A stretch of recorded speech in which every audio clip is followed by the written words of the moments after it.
بسم اللہ الرحمن الرحیم۔ صرف 5 منٹ کا مدرسہ قرآن و حدیث کی روشنی میں 302 دن 2 ذوالقعدہ۔ نمبر 1 اسلامی تاریخ۔ زمزم کا چشمہ۔ حضرت ابراہیم علیہ السلام اللہ کے حکم سے اپنی بیوی ہاجرہ علیہ السلام اور لگتے جگر اسماعیل علیہ السلام کو بے آب و گیاہ چٹیل میدان میں چھوڑ کر چلے گئے۔ جب ان کے تھیلے کے کھجور اور مشکیزہ کا پانی ختم ہو گیا اور بھوک و پیاس کی وجہ سے حضرت ہاجرہ علیہ السلام کا دودھ خشک ہو گیا تو بچہ بھوک کے مارے بلبلانے لگا۔ ادھر ہاجرہ علیہ السلام بے چین ہو کر پانی کی تلاش میں صفا و مروہ پہاڑی پر چکر لگانے لگی۔ جب 7ویں چکر میں مروہ پہاڑی پر پہنچی تو غیبی آواز سنائی دی تو سمجھ گئی کہ اللہ کی طرف سے کوئی خاص بات ظاہر ہونے والی ہے۔ واپس آئی تو دیکھا کہ جبرائیل امین علیہ السلام تشریف فرما ہے اور انہوں نے زمین پر اپنی ایڑی مار کر پانی کا چشمہ جاری کر دیا۔ بہتے پانی کو دیکھ کر حضرت ہاجرہ علیہ السلام نے زمزم رک جا کہا۔ اسی دن سے اس کا نام زمزم ہو گیا۔ اگر حضرت ہاجرہ علیہ السلام اپنی پانی کو نہ روکتی اس پانی کو نہ روکتی تو وہاں پانی کی نہر جاری ہو جاتی۔ یہ چشمہ ہزاروں سال تک بند پڑا رہا۔ آپ صلی اللہ علیہ وسلم کے دادا عبد المطلب نے خواب کی رہنمائی سے اس کنویں کی کھدائی کی تو صاف ستھرا پانی نکل آیا۔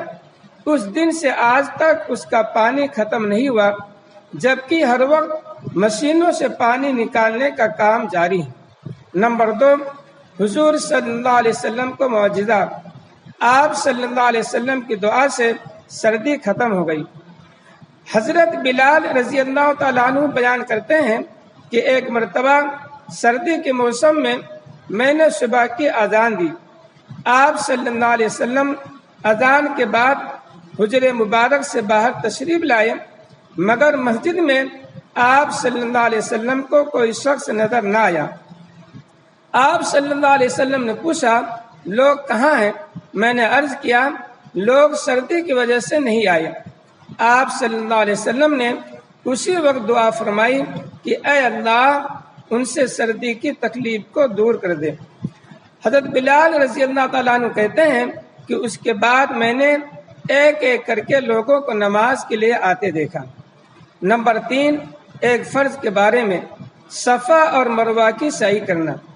رسول اللہ صلی اللہ علیہ وسلم صفا اور مروہ کی سعی کرتے ہوئے صحابہ کرام رضی اللہ تعالیٰ عنہ اجمعین سے فرما رہے تھے کہ سعی کرو، کیونکہ اللہ تعالیٰ نے سعی کو تم پر لازم قرار دیا ہے۔ نمبر 4 ایک سنت کے بارے میں، احرام باندھنے کی دعا۔ رسول اللہ صلی اللہ علیہ وسلم جب احرام کی نیت کی تو یہ کلمات کہے: الحمدللہ، سبحان اللہ، اللہ اکبر۔ ترجمہ: سب تعریف اللہ کے لیے ہے، اللہ کی ذات پاک ہے، اللہ سب سے بڑا ہے۔ نمبر 5 ایک اہم عمل کی فضیلت، بیت اللہ کا طواف کرنا۔ رسول اللہ صلی اللہ علیہ وسلم نے فرمایا جس نے بیت اللہ کے 50 طواف کیے تو وہ اپنے گناہوں سے اس دن کی طرح پاک ہو جائے گا جس دن اس کی ماں نے اس کو جنا تھا۔ نمبر 6 ایک گناہ کے بارے میں، کسی کو تکلیف دینا۔